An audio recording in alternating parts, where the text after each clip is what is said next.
Assalamualaikum warahmatullahi wabarakatuh. Perkenalkan, saya Ahmad Jaya Adi, Kepala SMA Negeri 1 Lohia, Kabupaten Muna, Provinsi Sulawesi Tenggara. Video ini berisikan video inspiratif yang saya lakukan sebagai bentuk kepemimpinan saya sebagai kepala sekolah, dan juga saya buat sebagai bahan mengikuti seleksi apresiasi kepala sekolah inspiratif tahun 2022 dengan mengangkat topik terapkan pembelajaran project based learning, wujudkan pembelajaran berdiferensiasi yang efektif di SMA Negeri 1 Lohia. Tentu dalam menerapkan pembelajaran berdiferensiasi yang efektif, sekolah dihadapkan dengan sejumlah tantangan, antara lain, yang pertama, bagaimana mengubah mindset guru. Guru cenderung tidak ingin mengubah cara mengajarnya, dan sudah merasa nyaman dengan cara, metode, dan pendekatan pembelajaran yang selama ini digunakan di kelas. Yang kedua, bagaimana guru harus dapat menyiapkan bahan ajar yang beragam, maupun jenis asesmen yang beragam, disesuaikan dengan kondisi dan kebutuhan peserta didik. Yang ketiga, kesiapan peserta didik dalam mengikuti pembelajaran di kelas. Kondisi di mana selama ini murid terbiasa tergantung pada informasi tunggal yang bersumber dan hanya bertumpu pada bahan ajar yang diberikan oleh guru di kelas, atau sering disebut juga dengan istilah teacher centering. Yang keempat, kesiapan sarana dan prasarana yang mendukung pembelajaran, khususnya yang berkaitan dengan pemanfaatan TIK dalam pembelajaran.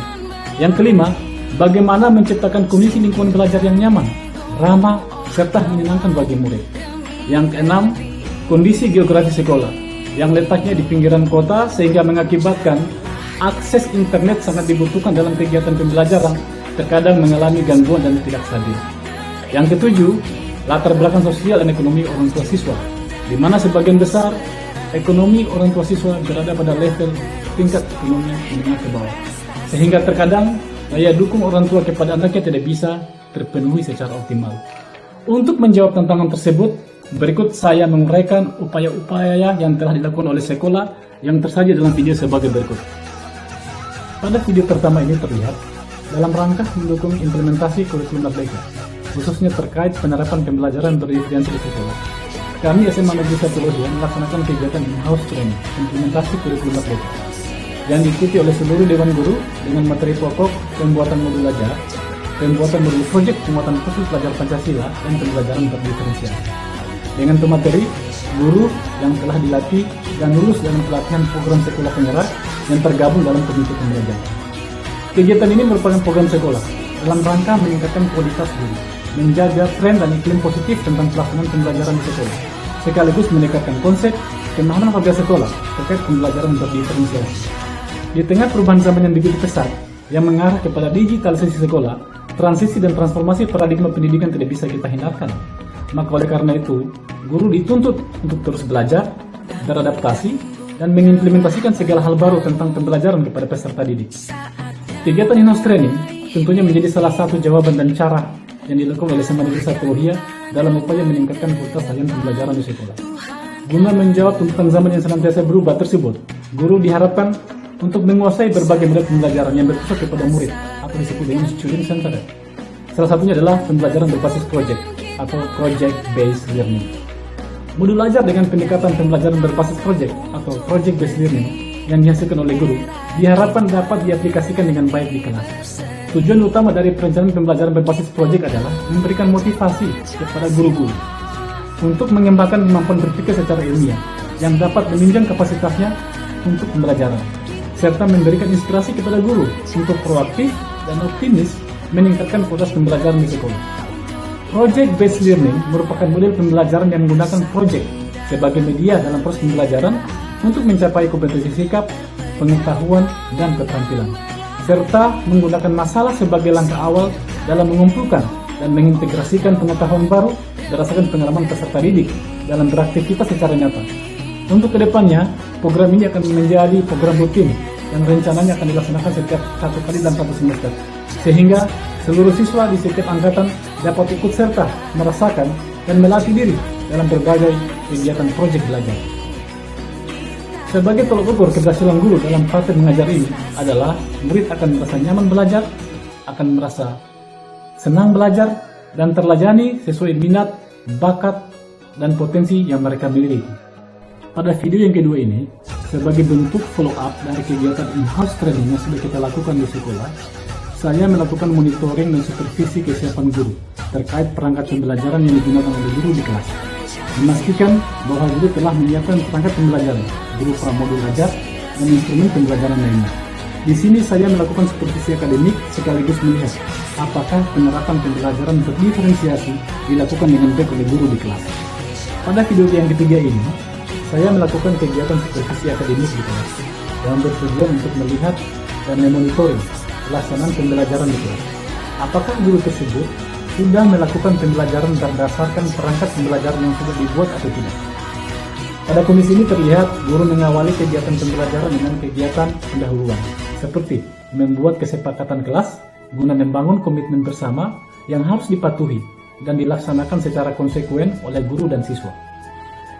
Yang selanjutnya, guru melakukan kegiatan asesmen diagnostik kognitif. Ini dilakukan untuk mendapatkan potret dan profil siswa, serta mengetahui kompetensi awal siswa dalam mengikuti materi pelajaran di kelas. Hasil asesmen diagnostik dijadikan guru sebagai bahan untuk memetakan dan menentukan model serta pendekatan pembelajaran yang tepat sesuai kebutuhan, kondisi, minat, dan karakteristik peserta didik. Di sini terlihat, guru melaksanakan pembelajaran berdiferensiasi dengan pendekatan pembelajaran berbasis project atau project-based learning. Siswa dikelompokkan berdasarkan hasil asesmen diagnostik, yaitu kelompok high, average, dan large. Setiap kelompok diberi LKPD yang berisikan project yang harus diselesaikan oleh setiap kelompok yang disusun sesuai dengan kemampuan dan kebutuhan peserta didik. Pembelajaran berbasis project atau project-based learning membuat siswa atau membuat suasana kelas menjadi lebih menyenangkan. Siswa dapat menyelesaikan tugas yang diberikan dengan baik dan siswa diberikan kesempatan yang seluas-luasnya untuk mempresentasikan project yang diberikan di setiap kelompok. Untuk video yang keempat, dalam rangka mewujudkan pembelajaran berdiferensiasi yang bertujuan mendukung perkembangan kognitif dan non-kognitif siswa, SMA Negeri 1 Lohia melaksanakan kegiatan yang disebut dengan kegiatan Rabu Ceria. Kegiatan ini dilaksanakan di setiap hari Rabu di pagi hari sebelum pembelajaran dimulai di kelas, di mana pada kegiatan ini siswa diberi ruang dan kesempatan untuk mengaktualisasikan bakat dan potensi yang mereka miliki, seperti kemampuan berpidato berbahasa Inggris, pidato berbahasa Indonesia, ceramah agama, lagu solo, baca puisi, monolog, olahraga, kriya, pramuka, dan drama. Kegiatan Rabu Ceria diharapkan bisa bertransformasi menjadi budaya positif sekolah dan mendukung tumbuh kembang siswa sesuai dengan minat, bakat, dan potensi yang mereka miliki. Dari berbagai upaya yang dilakukan oleh sekolah tentu akan memberikan dampak terhadap sekolah. Berikut saya akan menguraikan dampak kepemimpinan kepala sekolah terhadap sekolah. Pertama, kemampuan guru mengelola pembelajaran semakin baik. Guru semakin nyaman, paham akan tugasnya memfasilitasi pembelajaran di kelas, menjadikan siswa sebagai pusat dan epicentrum pembelajaran, serta mampu mengeksplorasi, memperbaiki kesulitan belajar siswa, sehingga siswa dapat berkembang sesuai dengan potensi, minat, bakat, dan gaya belajarnya.